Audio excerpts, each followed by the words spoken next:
What's up guys, welcome to the channel. Today's video we're looking at the RadioLink RC6GS V2.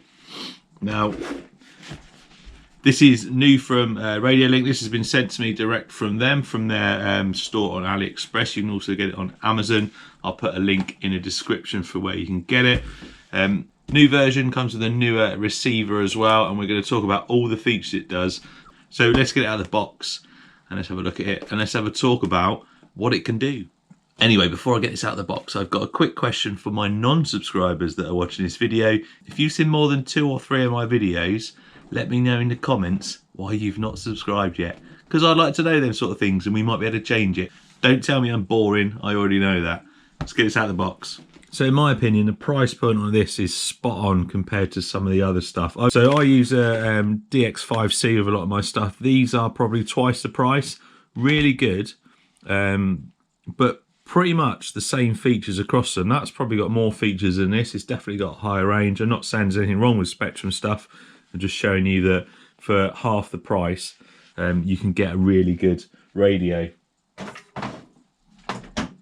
And then it comes in at about the same price as the FSGT5 from FlySky. Again, more features on this than there are on this one. Same price. In the box, set of comprehensive instructions. In Chinese there. Comprehensive set of instructions tell you all the features on it. You get a little lanyard there, clips onto. That's a new feature on the V2. You can put the like your lanyard on there. Little leaflet there that tells you the differences on the newer one. So like it says, FPV holder hole. I'll show you that in a minute. Strap hook. Switch A, switch D have changed. The handle's slightly different and the trigger location is different as well. You get this little adapter. This is to plug into your receiver, and this will give you your telemetry on there. It'll tell you your battery voltage. I don't know what else it tells you. I think it's just your battery voltage in the car or truck that you're using. Handy, so you know that when you're getting low. And then this is the new R7FG V1.2 receiver, and this is the thing that probably most of you have come to this video for, because it's got up to 600 meter range. I think that's 1600 feet. Now we're going to get this plugged into something, probably into a crawler, and take it somewhere and just try this out. I don't think I've got anywhere where I'm going to be able to test the full range, but it's got dual aerials, and it tells you on your transmitter as well. It tells you how well you're doing your distance. It's got it in decibels, and that will increase and show you how close you are to going out of range. Really cool feature. Now what this is going to be really handy for is for speed runs. So there's my limitless up there. When you're doing 100, 150 mile an hour, what you don't want to do is lose your range, and that's when this thing is going to come in handy. Anyway, let's have a closer look at the transmitter, and while we're having a closer look at that, I'll just read off some of the features this thing has. So the V2 features FHSS algorithm, which reduces your overall signal interference. It's got fast response time for the 6 channels, real-time telemetry, USB upgrade, so you can upgrade your firmware, voltage protection, ABS, failsafe protection, dual mix control, subsidiary ID. It's got a massive range, like I've mentioned, of 600 meters. You've got that added strap hook on there as well, and there's a hole for your FPV monitor on the top, improved handle shape, and a change to the switch positions. So this has also got, if you upgrade the firmware to 6.1.2 using that USB plug there, you're able to use the new cruise control function, and that just means you haven't got to use the throttle while you're turning. I'm not sure when that's going to come in handy, but it's a cool function. Let's get some batteries in, or let's get a battery in, and let's switch it on. Now it does come, I've already taken it out, but that plugs into the bottom there. So it does come, it takes 6 AA batteries. It's just a normal JST connection on there. I've got a 1200 milliamp hour 2S LiPo, and I'm going to plug that in there. I think it takes up to 6S, I think you can plug in there. It actually says it. So it says 4.8 volts to 15 volts on the bottom there. Plugs in there. I'll fix this in a bit better, but just for this bit, I'm just going to tuck that in and close it up. But that's a 2S LiPo in there. Let's switch it on. And at the top up here you can see the voltage of your transmitter, and then straight away on the home screen you got your throttle positions there, and then your steering positions. Hold these two buttons down, that takes you to your menu. If you press them, short press, hang on, short press gets you into all your different switches for your 6 channels here. So I'm showing you the steering, channel 1, channel 2 is your throttle, channel 3 on the side here, variable knob. You can use that, it's got a built-in gyro this, and you can use that to adjust your gyro strength. You can obviously use it for other bits and pieces as well. You can switch A on the side there, which is one of the ones that's been changed to positions. That's a 1-push switch here, but again you can set these up so it's at the moment it's just set to a push like that. That'd be handy sat on there for like your dig if you've got a axial. Then channel 5 there, and then channel 6 on the side there. You also got a switch D there, which to me that's 7 channels. I mean, it says 6 channels, but obviously throttle and steering, that's 1 and 2, and then you got 3, 4, 5, 6. That's 7, isn't it? Anyway, so other stuff on here, loads of stuff. Language, you can do the model number. You got your endpoints, and that says that's your steering exponential, steering speed, throttle exponential, throttle speed, ABS function, accelerator, idle up, sub trim, reverse, dual rates, ATL, not sure that one is, not sure, what's ATL? So you got a mix 1 and a mix 2 here. These are really handy. We'll talk about those in a minute when you go into there.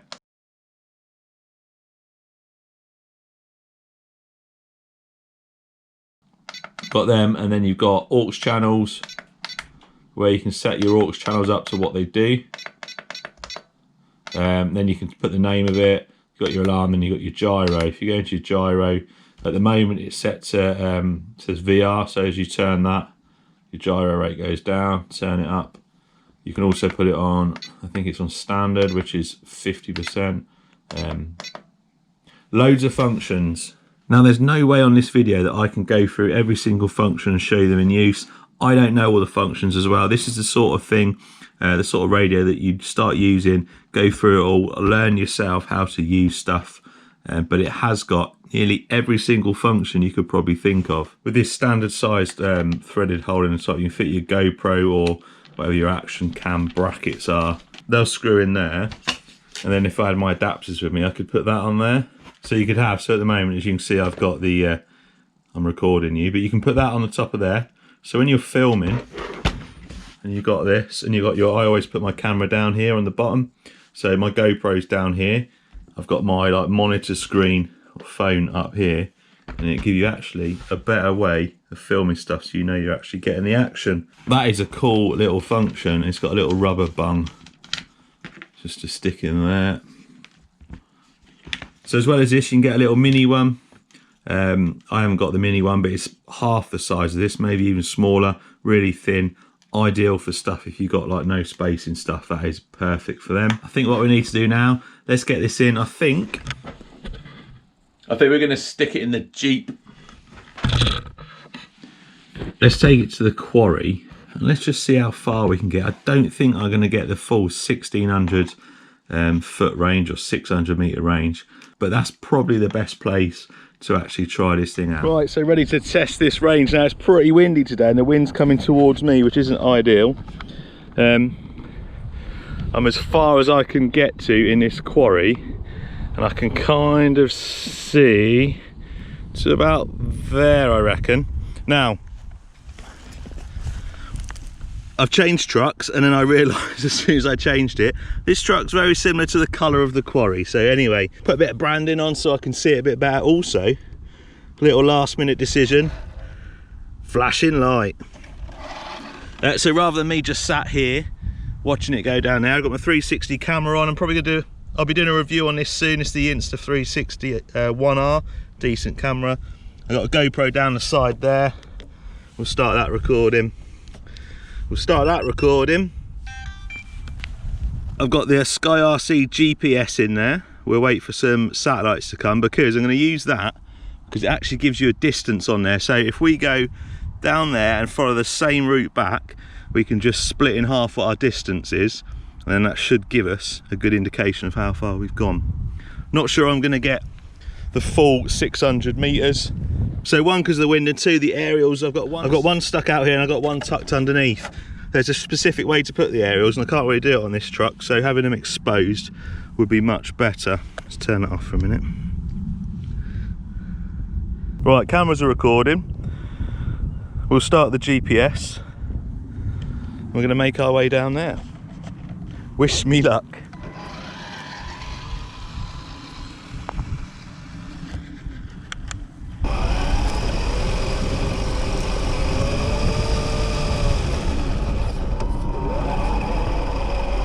I've got a long walk ahead of me if I crash this, but relatively smooth most of the way, I think, but we shall see. I'm going to lose sight of it for a second, so I've lost sight of it now.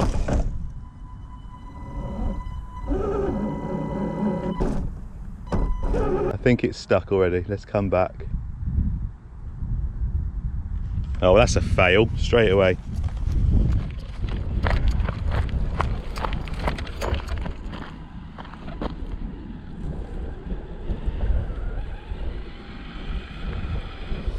Right, let's start again. We're gonna go a different route, I think.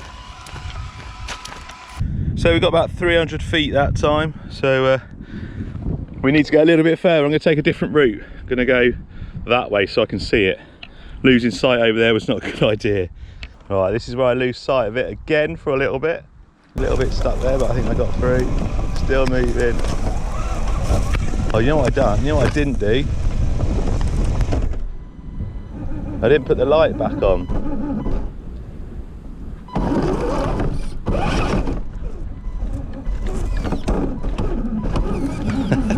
Stuck again. Bollocks.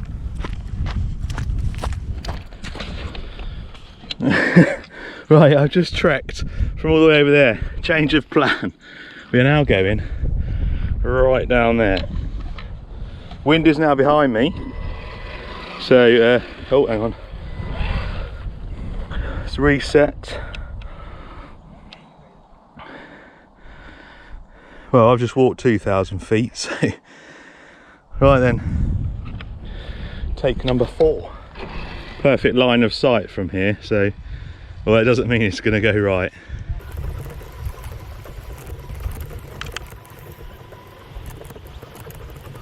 So second gear, got a bit of speed about this one now. Turn my light on this time. It's quite visible.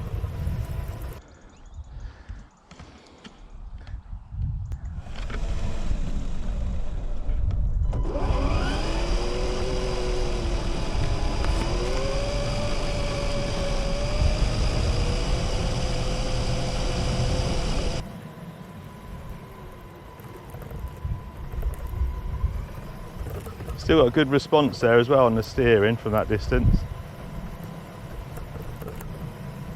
I'm glad I put that light on. Still going. We're about 73 now. 73 dB or minus 73 dB on the strength.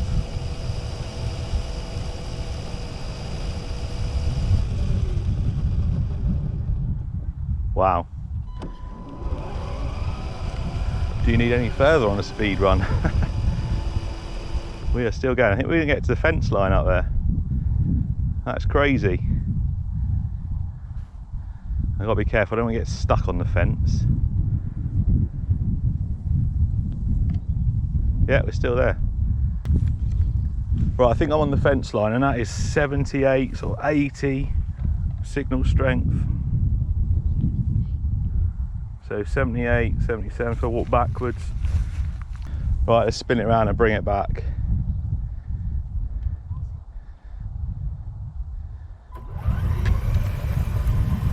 Should we hoon it back? Second gear, oh, second gear, here we go. It's just a little speck in the distance. Right, oh. Is it coming back? Yeah. Here it comes. I don't know if I'm in second gear or not. Yeah, we're definitely in second gear.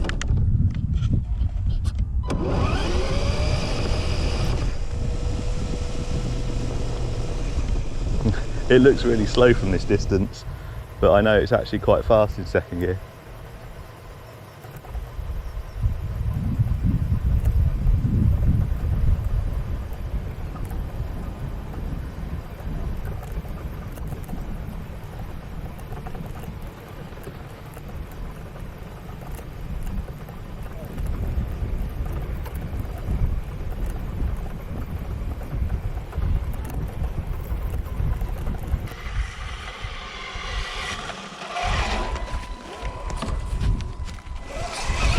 We made it. Right, should we have a look and see how far it went? Right, so that was 2,110 feet. So that's just over 1,000 foot. We are still nowhere near what this is capable of. It's meant to do 1,600 feet. So max speed 9 miles an hour. Over 1,000 feet. Do you need that far in anything on the ground? I don't think so. Anyway, cheers for watching, guys. Remember, there's a link for this in the description. I think I'm going to go for a bit of a play now with this, and I will see you next time.